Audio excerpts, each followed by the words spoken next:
Faly miarabantsika rehetra tratran'izao fotoana manokana izao izay anarantsika ity fandarana ity, ary faly miarabantsika rehetra ihany koa tratran'ny taona vaovao 2024.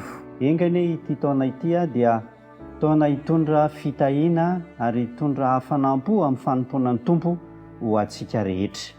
Milohan'ny anarantsika izao fandarana izao dia manasa antsika hivavaka isika. Rainay izay any an-danitra, misaotra anao zahay noho ny fahatraranay izao fotoana izao, ary mangataka aminao manokana mba ny fanahinao no hitaridalanay mandritra izao fotoana izao.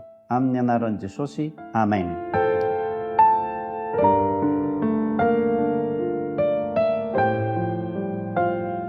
Ny lohateny izay hojerentsika androany dia ny hoe mpianatry Kristy.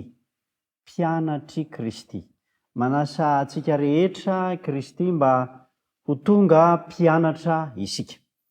Misy iraka lehibe izay iantsoana antsika rehetra ary nanirahan'i Kristy antsika rehetra. Andeha hojerentsika izay voasoratra ao amin'ny boky filazantsara ny Matio 7:20, Matio 7:20 ka ny 7:20. Matio 7:20 ka ny 7:20.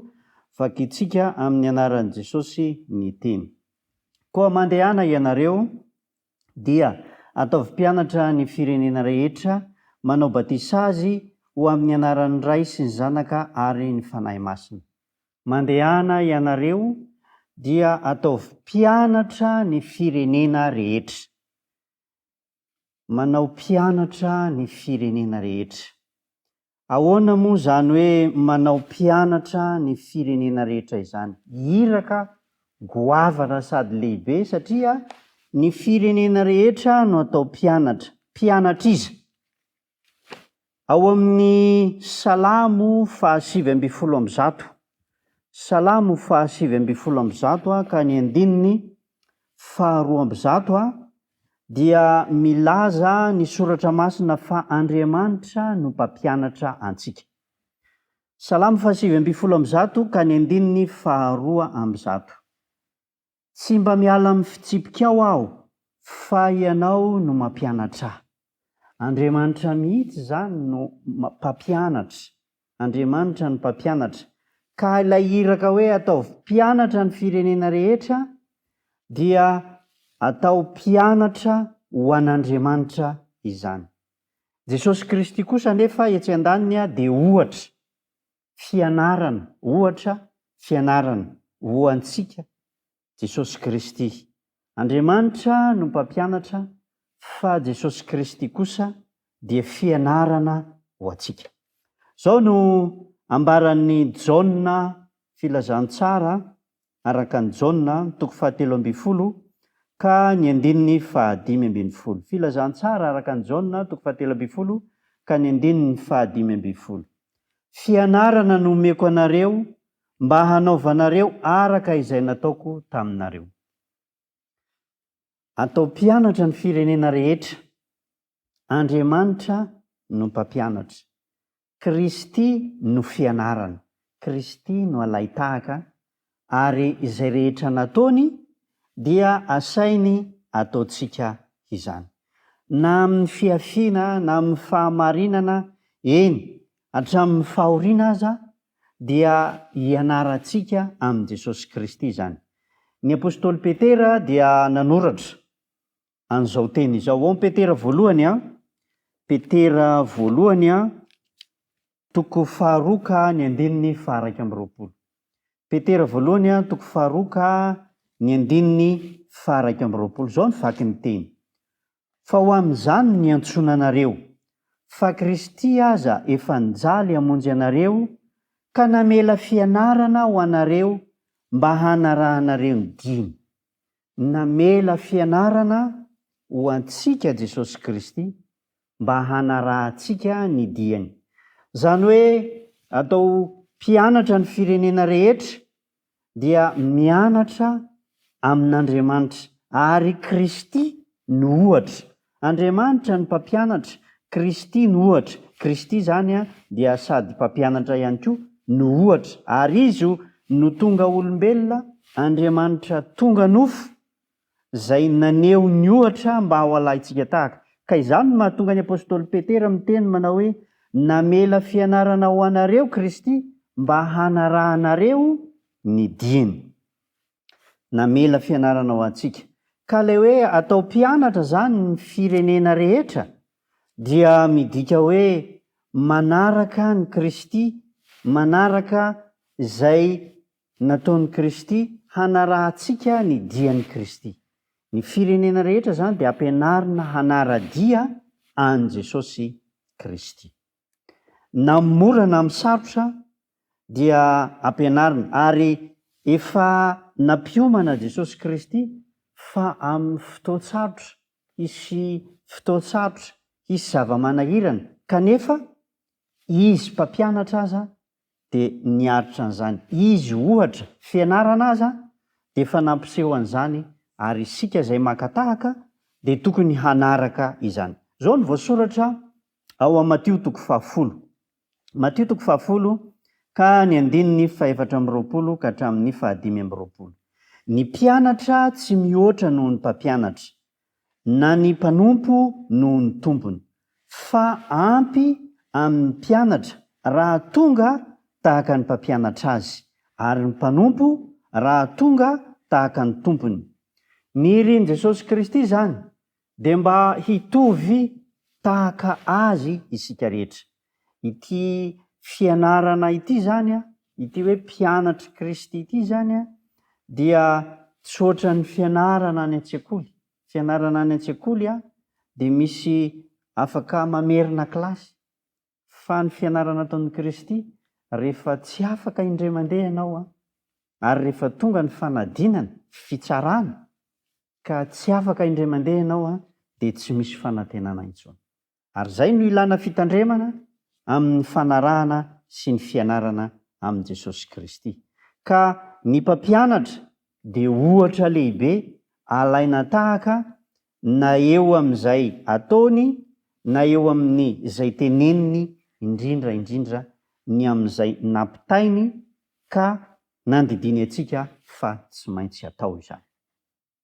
Mampahery atsika rehetra ihany koa, ary tsy manavakavaka Andriamanitra, tsy manavakavaka Jesosy Kristy raha niantso atsika rehetra. Raha ny tena izy hoe ataovy mpianatra ny firenena rehetra dia tsy manavaka na vehivavy na lehilahy. Rehefa miresaka mpianatra mantsy ny ao an-tsaintsika dia izy 12 mirahalahy, na hoe ilay mpianatra 12, ilay ilazainy soratra masina hoe apôstôly. Fa Jesosy Kristy kosa dia tsy manavaka na lehilahy na vehivavy, fa rehefa manolo tena ny hanaraka azy, manolo tena hanaradia azy, dia raisiny ho mpianatra izany. Misy ohatra, andeha jery antsika ao amin'ny asan'ny apôstôly 7, ny 5:4. Asan'ny apôstôly 7, ny 5:4. Misy vehivavy anankiray izay mpianatra Kristy. Zao nambaran'ny soratra masina: ary tany Jopa nisy vehivavy mpianatra atao hoe Tabita, izany hoe raha adika Dorkasy, ary be ny asa soa sy ny fiantrana izay nataon'izany vehivavy izany. Mpianatra vehivavy, ambaran'ny soratra masina. Tsy mifidy tavan'olon'Andriamanitra na lehilahy na vehivavy. Jesosy Kristy efa nanamafy raha teo fa ataovy mpianatra ny firenena rehetra. Manasa anao, manasa antsika rehetra mba hanao mpianatra, mba hanaradia. Voalohany dia ilay sika mahazo antso mihitsy no manaradia ny Kristy, manaraka an'izay lalana efa nijorana, na dia mandalo fahoriana, fisedrana sy zava-maro samihafa azy zany, dia ilaitsika ny manaraka izany. Ary asaina isika rehetra. Ny faharoa dia izao, ny hanao mpianatra ny hafa ihany koa. Zao no teny fampanantenana nomeny Jesosy Kristy raha naniraka atsika izy. Ao amin'ny Matio 2:12 ka ny andininy fahasivy amby roapolo. Matio 4:20 ka ny andininy fahasivy amby roapolo dia izao ny vaky ny teny. Eto ny ziokako ka mianara amiko, fa malemy fanahy sady tsy miavonam-po aho, dia hita fitsaharana ho an'ny fanahinareo ianareo. Hozy Jesy Kristy hoe mianara amiko. Aoka ho tonga mpianatry Kristy isika. Aoka hanaradia. Aoka Jesosy Kristy no ataontsika filamatra ho fianarana, hanarahantsika ny diany. Satria nahoana hozy izy? Satria tsy miavonam-po izy, dia hita fitsaharana ho an'ny fanahinareo ianareo. Ry havana malala, amin'izao fotoan-tsarotra izao, amin'izao fotoana ny rotoroto sy ny tebiteby izao, amin'ny fotoana izay mampiasa saina indrindra ny amin'izay tranga raha-pitso izao, dia hozy Jesy Kristy hoe mianara amiko, fa izany no ahitanareo fitsaharana ho an'ny fanahinareo. Meteza ho mpianatry Kristy ianao. Meteza hanaradian'ny Kristy. Aoka hisafidy ny hanaradian'ny Kristy, fa hita fiadanana ho an'ny fanahinao ianao. Asehoy ny tenanao ho fianarana ho an'ny mino. Asehoy ny tenanao fa manaradian'ny Kristy, ary aoka hizara ny fanandramanao amin'ny hafa, fa izany no anananao fitsaharana sy fiadanam-po amin'izao andro feno tebiteby sy feno tahatra izao. Omeny tompo anao anie ny fiadanana raha manaiky ho mpianany sy ho mpanaradia azy ianao. Hivavaka isika. Andriamanitra rainay izay any an-danitra, misaotra anao zahay satria natsoinao mpianatrao, ary natsoinao hanaradia sy hanahaka an' Jesosy Kristy. Amin'ny maha olombelona anay dia kely ny herinay, kely ny fisainanay ka tsy mahatakatra izay tokony hale, fa nomenao sorodalana izay, nomenao fianarana dia Jesosy Kristy. Ampio zahay mba hianatra aminy ary hanaradia azy, mba hita fitsaharana ho an'ny fanahinay, mba hanananay fiadanam-po, ka na misy aza ny ady sarotra izay atrehinay ankehitrio, dia ho mpandresy izay satria manana fiadanam-po amin'ny maha-mpianatra manaradian'ny Kristy anay. Ampio koa zahay mba hizara amin'ny hafa, ary hitondra ny hafa mba ho mpianatry Kristy. Tsy mora izany ankehitriny, nefa aoka ny fanahy avy aminao no hanampy anay ahatotosanay izany adidimasina izany. Ka na izahay na ireo izay manodidina anay dia ho tonga mpianatrao, ka rehefa ho avy Jesosy Kristy, ho avy fanondrony indray handray anay, dia mba ho isan'ny ho raisina izay. Da io ny mpiaino izay miaino izao fandaharana izao, mba hanapa-kevitra ho tonga mpianatrao. Noho ny amin'ny anaran'i Jesosy Kristy no angatahanay izany vavaka izany. Amen.